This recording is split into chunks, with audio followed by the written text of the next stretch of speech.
Hey church, recently I have been working with our teenagers as we've been getting back in the swing of things and been going over some basic Christian principles, talking about how we know if our faith is real and that we're living like that.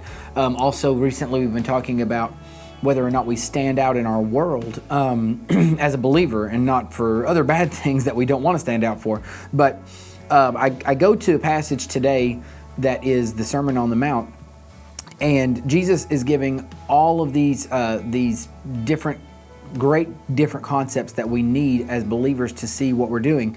And he talks about us being the salt of the earth, that will be persecuted, that people will insult us because of him, but we should rejoice and be happy in that. And if that happens, it means that we're standing out. But I go to verse 16 in chapter 5 of Matthew, and it says, "Let your light shine before men in such a way that they may see your good works and glorify your Father who is in heaven." This verse brings up so many different thoughts to me, just of other scripture and other references. And the only way that we do good things is through the Father, is through our relationship with the Lord. That's the only thing that we can do that's good.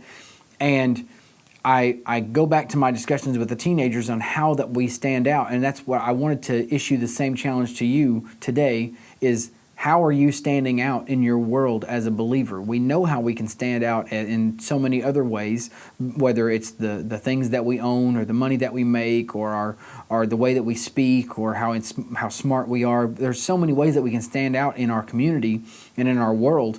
But are you standing out as a believer? Are you living by Christ-like principles? Do people see you one day and they would not have guessed that you were at church the day before?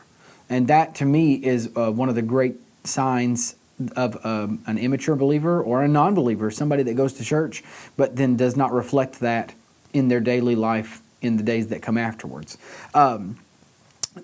This whole subject is challenging to me. It should be challenging to you.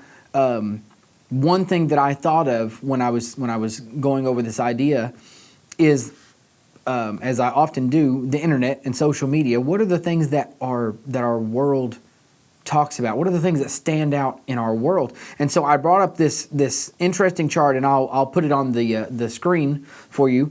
And on this chart, it's telling you what the topics of conversation on Facebook and Instagram were in any particular month of 2020. So I pulled up April of 2020. It's the month that Easter took place in. You would think that it would be one of the high mentions of either Christ or Easter or the church or something like that.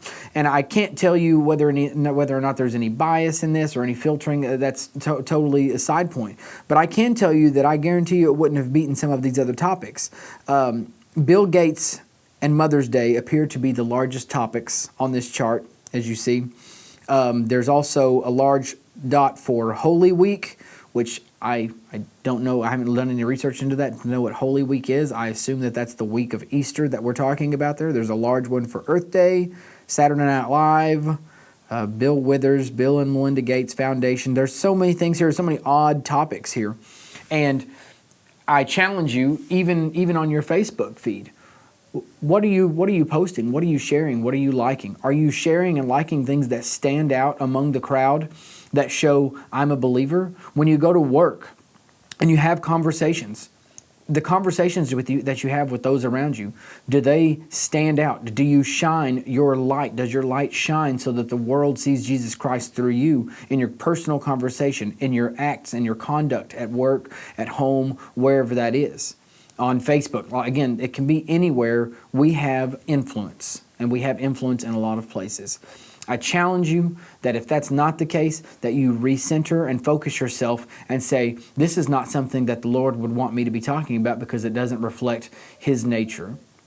And maybe you should do that today. Maybe you need to do that right now. Maybe you need to take a self-assessment and realize that you're not doing things that God would want to see His believers do in the world that He created. Thank you so much this week for watching everything. We've got some good stuff that's coming out. We're coming up with. Look for some more guests. This week we had Mark Sickling as a guest on Brother Joe's video, and we'll be having more of those coming. Make sure you like and share these videos so that you can get all the content, and make sure that you are sharing them with your friends so that they can see that as well. Thanks for joining us.